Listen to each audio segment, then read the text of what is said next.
À ce jour, le nombre de systèmes planétaires découverts qui abritent plus de 3 planètes se monte à un peu plus de 220.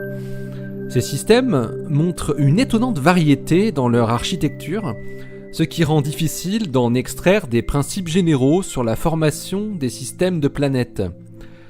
L'exoplanétologue David Kipping s'est amusé à calculer une valeur d'entropie pour chacun de ces systèmes multiples, pour savoir si l'histoire de leur formation y avait laissé des traces, ou bien si les conditions initiales s'étaient diluées à jamais. Ça se passe là-haut, par Eric. La variété des systèmes planétaires détectés par Kepler va du système parfaitement ordonné, Kepler 80, jusqu'à un système très anarchique, Kepler 20. En faisant l'hypothèse que les systèmes planétaires naissent via des chemins de formation spécifiques, il est raisonnable de penser que l'ordre et la taille des planètes n'est pas aléatoire, mais reflète encore ces processus de formation.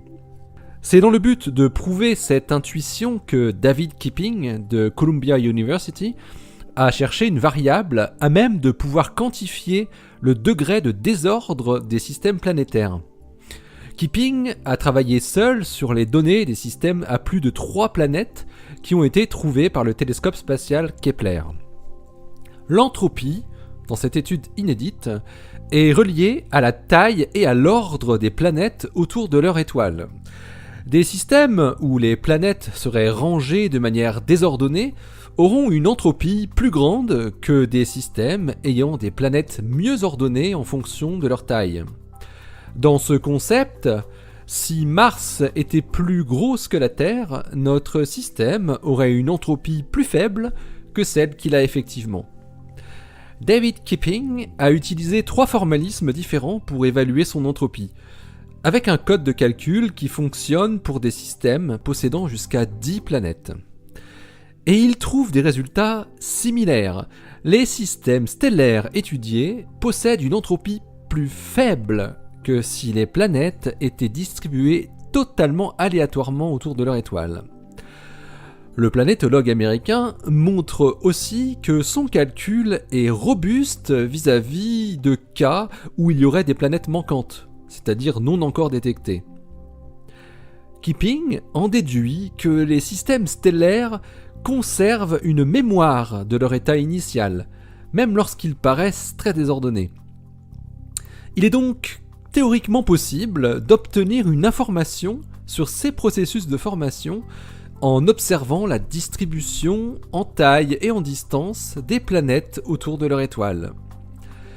Comme l'entropie est censée augmenter au cours du temps et que des systèmes d'étoiles binaires devraient normalement augmenter le désordre dans leur cortège planétaire, donc l'entropie telle que calculée, il serait intéressant de montrer l'existence de cette relation entre âge stellaire et binarité et entropie.